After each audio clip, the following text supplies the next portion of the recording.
La historia de la migración china en México es poco conocida, pero se conoce menos aún la actitud racista que se desarrolló en su contra a partir de la década del siglo XX, en particular en Sonora, y que desembocó a inicios de los años 30 en su expulsión definitiva.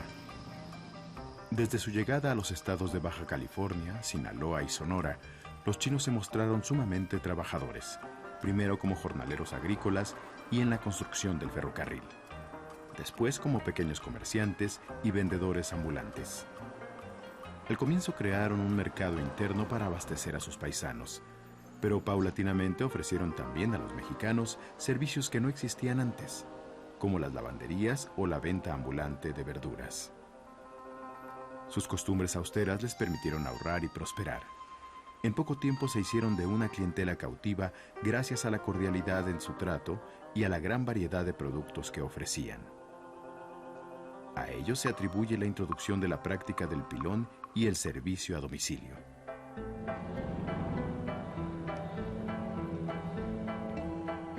La pobreza, aunada a los desastres naturales, a las guerras, al aumento en la población y en los impuestos, obligó a millones de chinos a emigrar.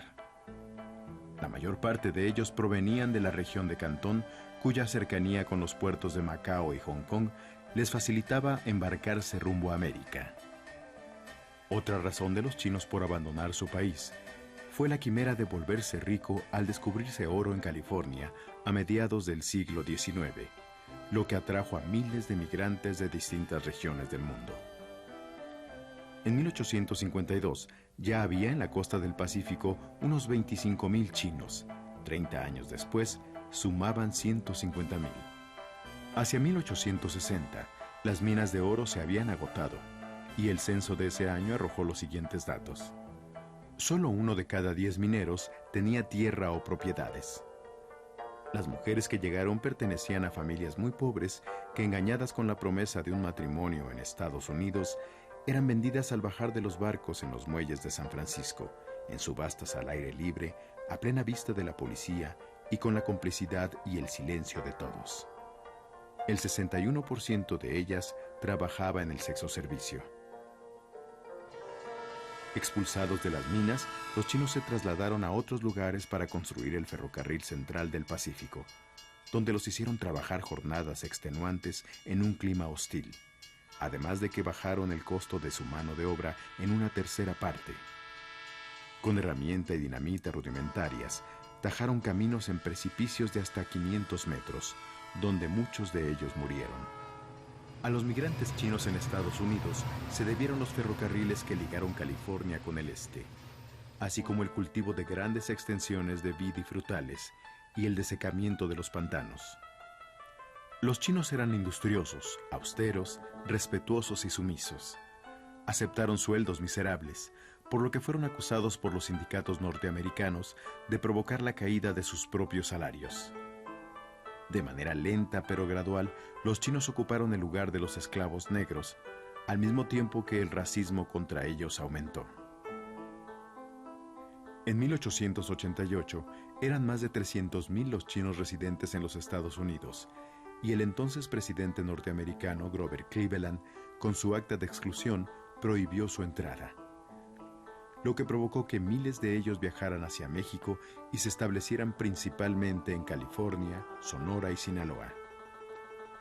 Esto coincidió con la política migratoria que promovió Porfirio Díaz para poblar parte de las ricas y deshabitadas costas del Pacífico, así como para llevar gente a trabajar en las labores más pesadas. El gobierno mexicano aceptó a los chinos a regañadientes. Se dedicaron principalmente a las labores agrícolas, como el cultivo de algodón en el Valle de Mexicali. Pero en invierno hace más frío en Mexicali que en Rosarito. En una zona muy caliente y seca del noroeste mexicano se encuentra Mexicali. La ciudad fue china antes que mexicana, ya que desde principios del siglo XX llegaron muchos chinos. En el Valle de Mexicali, donde de manera natural se desborda parte de las aguas del río Colorado, la compañía norteamericana Colorado River Land se propuso crear el emporio agrícola más grande de la época. Contó entre sus principales socios a los hombres más ricos del sur de California, quienes usaron su poder económico y sus contactos políticos para negociar con las autoridades norteamericanas y mexicanas el ingreso de chinos a esta zona. Entre 1910 y 1930 se produjo uno de los mejores algodones del mundo y esta zona fue muy favorecida con la demanda que alcanzó este material durante la Primera Guerra Mundial.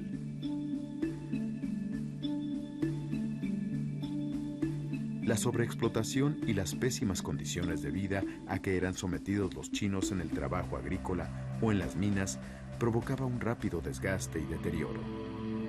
Las enfermedades laborales, el cansancio crónico, la falta de esperanza y el desánimo general inducían a la muerte a muchos de ellos al poco tiempo de haber llegado. Pues mi impresión de los chinos, digamos en términos generales, es favorable, porque contribuyeron en una etapa muy importante del desarrollo de Mexicali, cuando se iniciaba. Una de las actividades más importantes que realizaron los chinos aquí en el Valle de Mexicali fue precisamente la pizca del algodón. Separar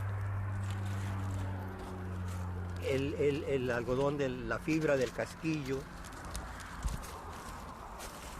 y entonces todo esto se lleva a despepitar, o sea, un proceso por medio del cual se les separa la fibra de la semilla. Esto nunca fue desierto. Eso es otra de las cosas que deben tenerse muy presentes. Aquí se inundaba, el río inundaba la mayor parte del Valle de Mexicali. En verano venían las crecientes, se inundaba la tierra y más o menos en septiembre bajaba, el agua se reducía el volumen y todas las tierras podían aprovecharse para la siembra. El río Colorado era la única fuente de agua. Aquí el temporal no servía para nada porque tenemos una precipitación de 75 milímetros anuales. Entonces la agricultura, todo el auge agrícola que hubo en Mexicali y que actualmente se riegan alrededor de 200,000 hectáreas, los valles de Mexicali y de San Luis, es por el agua que viene por el río. Mi abuelo trabajaba con uno de las compañías que rentaban las tierras para producir algodón, entonces se quedó aquí en Mexicali. Entonces muchos vinieron que lo contrató la Colorado River Company y otros se vinieron porque después cuando se hicieron un auge, el Valle de Mexicali en los años principios de los 20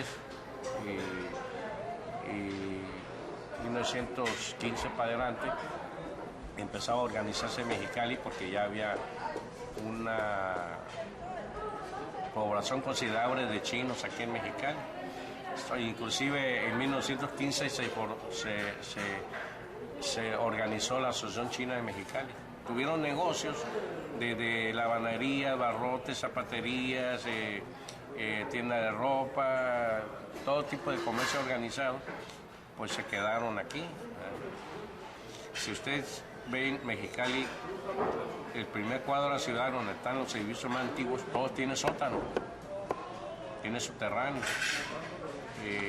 Pues los subterráneos, pero precisamente eran para mitigar el calor, no eran como muchos ahorita andan maquinando que eran fumaderos de opios y todo, porque las provisiones, la comida no se pueden conservar, no había refrigeradores, nada, entonces tenía que ponerlo en un bajo nivel donde es fresco, donde se pueden conservar las laterías y las conservas y todas las cosas.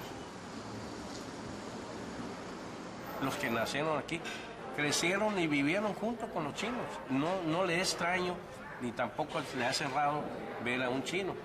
Pero los que vienen de fuera sí, ¿verdad? Porque nos ven como si fueran algo extraño, ¿no? Pero los residentes mexicalenses, los cachanillas, todos conviven con los chinos, viven junto con los chinos y no es extraño para ellos.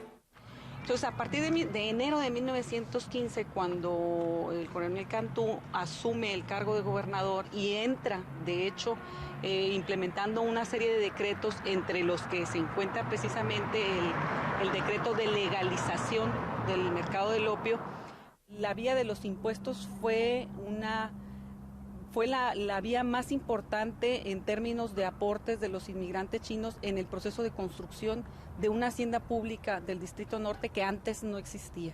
¿Cómo entender la sobrevivencia de los inmigrantes frente a una política fiscal tan difícil de sortear, ¿no?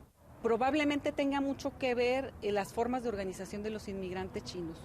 O sea, eran formas de organización muy colectivas y muy solidarias. De hecho, los primeros registros en los libros notariales de Baja California, tenemos las primeras organizaciones conocidas como asociaciones mutualistas chinas. Esto es de apoyo entre los miembros de la comunidad china. Las asociaciones se formaron porque en cada provincia de China viene gente de diferentes lugares del cantón. Entonces, cada familia tiene su apellido, entonces cada apellido se integraban con 100, 200 o 300 familiares del mismo apellido, se formaba un tong. Un tong date cuenta que es una asociación, un edificio donde alberga todos los del mismo parentesco, del mismo árbol genealógico y del mismo lugar de origen. El barrio conocido como La Chinesca, en el centro de Mexicali, era el lugar donde se concentraban los comercios chinos y las actividades culturales y recreativas que ellos organizaban. Había teatros, un hospital para enfermos mentales, una escuela y centros de ayuda para los más pobres de la comunidad, sin dejar de mantener contacto con sus familias de origen a quienes enviaban dinero. Ese compromiso social les permitió conservar un sentido de pertenencia. Este ha sido el corazón de Mexicali. Aquí se formó Mexicali. Entonces los chinos han sido muy importantes en esta parte de La Chinesca. Siempre hemos tenido negocios, restaurantes, tiendas de ropa, calzado. En aquel entonces había más chinos. En esta parte está la Asociación China. Los chinos vivíamos en comunidades. Vemos con tristeza que todo lo histórico, el callejón de La Chinesca, que tan importante era también, pues todo ha quedado en olvido.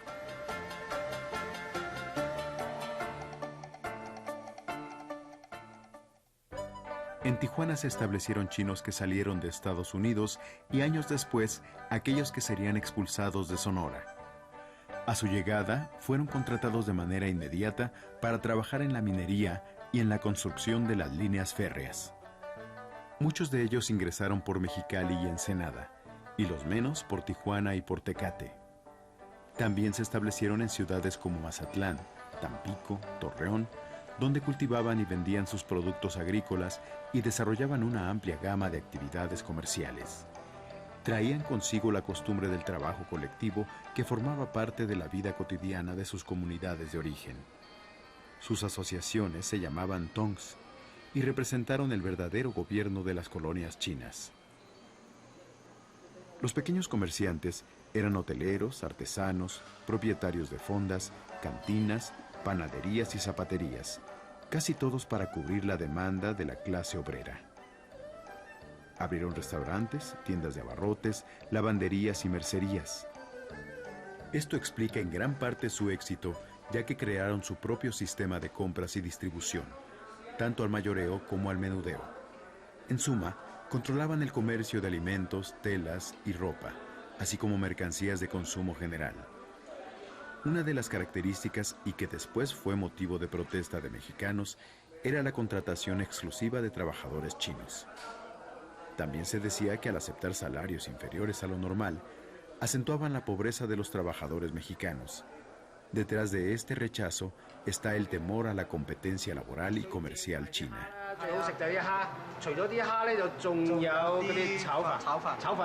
買得最好賣啊！係啊，最好食嘅係炒飯啦，跟住就到呢啲。Y Asociación Colonia China de Tijuana y fundado fue en el año 1918. Tenemos servicio y para dar cuanto la gente nueva, los inmigrantes. Entonces tengo un papá chino y una mamá de origen matlacinca del Estado de México. Trabajaba en tender vías del ferrocarril, del ferrocarril del Pacífico. De ahí pasó a manejar la cocina y en algún momento él cuenta que prácticamente se escapó y se fue a Tampico con amigos suyos. Ahí trabajó. Luego llegó a la Ciudad de México. Era panadero y ya después él tuvo su propio café de chinos. ¿Qué otro café tenía mi papá si no era de chinos? Una cosa que es importante, al menos para mí, de esta migración fue que toda esa primera migración de la primera mitad del siglo XX fue casi exclusivamente de hombres. Llegaron hombres. Mujeres llegaron muy pocas. Entonces, el plantarse en México hizo que las parejas que ellos buscaran fueran pues, mujeres mexicanas que necesariamente tenían que venir de orígenes humildes, de clase socioeconómica muy deprimida. Una mujer de clase media nunca iba a admitir un chino. Nosotros como chino-mexicanos en las escuelas anteriormente fuimos muy despreciados, muy segregados. Acuérdense cuánta gente decía chino, japonés, como que no me des, ¿no? Chino cochino. ¿Por qué? Pues porque así era como nos trataban, ¿no? Y en cambio, con los años nos hemos dado cuenta que traemos unas raíces que son muy importantes, muy valiosas. La posible diferencia entre la comunidad china de Tijuana y la de Mexicali, yo creo que radica en que aquí ya somos más mestizos, somos un número mayor de mestizos que nos hemos dedicado a actividades totalmente diferentes a los restaurantes. Que el gobierno chino está promocionando y que Willy es uno de los representantes de encontrarse con su familia en China. O sea, nosotros proporcionamos datos, todos los datos y los que, por ejemplo, en nuestro caso, no conocimos o no tenemos referencia con familiares en China, este grupo se encarga de conectar y luego de organizar un viaje para ir a China a conocer a la familia.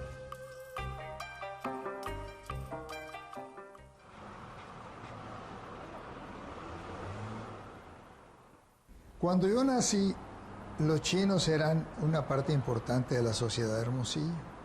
Toda la producción y todo el comercio era de ellos. Toda la orilla del río de Sonora, que parte la ciudad en dos aquí, estaba lleno de sembrados de hortaliza por ellos. Tenían en la periferia más lejos gallineros, tenían cría de patos, tenían gallinas, vendían huevos, vendían pollos, vendían patos, aunque los patos más que nada eran para el consumo de ellos, los vendían en restaurantes. Pero el verdulero que entregaba la verdura, el panadero que venían en carritos de caballos, eran chinos todos. Desde su llegada, la inmigración china no fue bien vista. Se les llamaba despectivamente la ola amarilla, la peste amarilla, la invasión mongólica o la invasión de la langosta, y se refería a ellos en un lenguaje racista y ofensivo con adjetivos como repulsivos, despreciables y peligrosos, o como una plaga terrible y una raza abominable. Muchos de ellos fueron encarcelados, principalmente en la antigua penitenciaría de Hermosillo, en Sonora.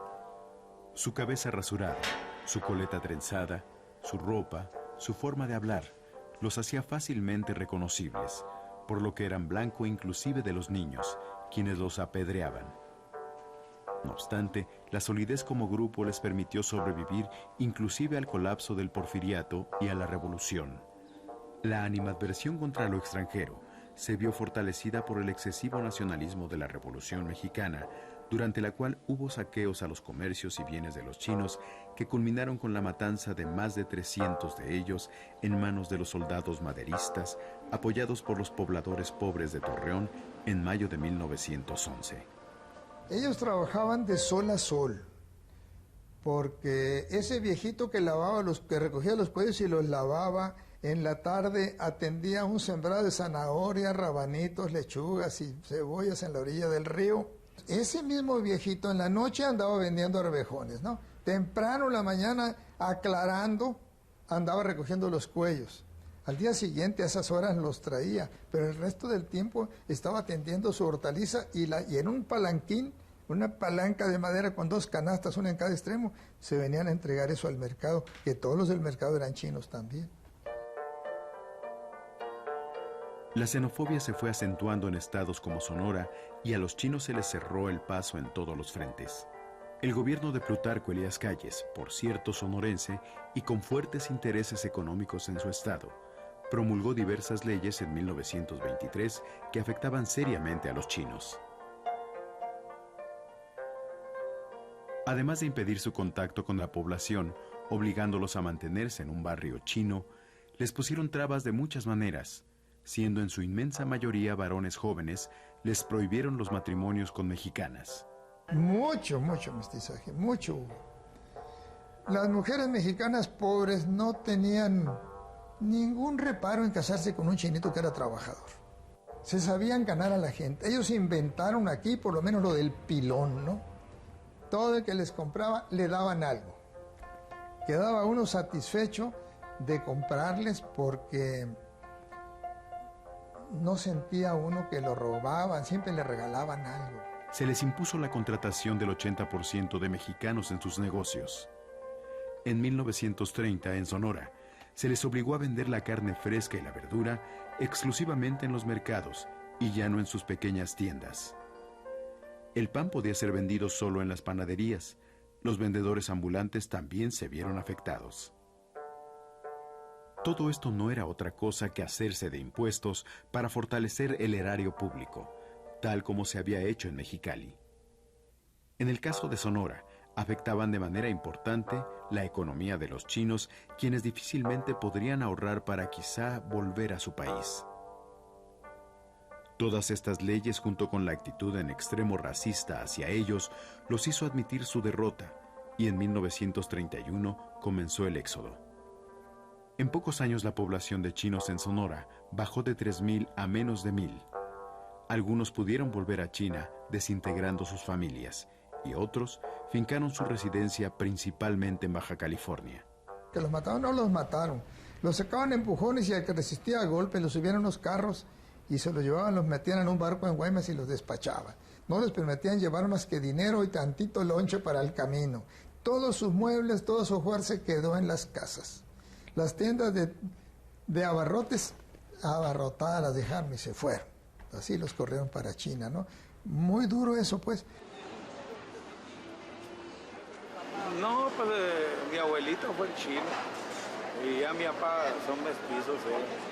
Porque a él le tocó el destierro cuando a él y a sus primos, a sus hermanos, lo echaron en un ferrocarril. Chinos, hay muchos nuevos, ¿no?, que se han venido ya de China a poner restaurantes, pero ya chinos de los viejos que estaban aquí, ya quedan pocos. Hay muchos mestizos que dejaron de familiares, ¿no? Por temor a que se llevaran consigo la riqueza líquida del Estado, les dieron el golpe de gracia, al obligarlos a vender en una fecha límite sus mercancías a precios de mayoreo, ocasionándoles pérdidas enormes. Cabe recordar que 10 años después, la economía del estado de Sonora no había logrado aún recuperarse. Los racistas atacaron las comunidades chinas y destruyeron sus casas y sus tiendas. Fueron linchados, les arrancaban el cuero cabelludo, los castraban y los marcaban con hierros candentes. Para humillarlos, les cortaban la trenza tradicional. No se han valorado aún las aportaciones de esta migración pacífica y laboriosa que se asentó principalmente en el noroeste de nuestro país. Actualmente la migración china en el mundo tiene el primer lugar, pero el segundo lo tienen los mexicanos, que migran hacia Estados Unidos a buscar mejores oportunidades de trabajo y de vida, como en su momento lo hicieron los chinos en México. 我係姓余嘅，個名係卓五。我有個麥麗姑 Miss Kelly 49年，我佢謀生1986，佢門後各位僑胞冇各位中國人，我嘅麥麗姑嘅謀生咧係好爽快嘅，好愉快嘅。祝福大家！ 善喺健康快樂。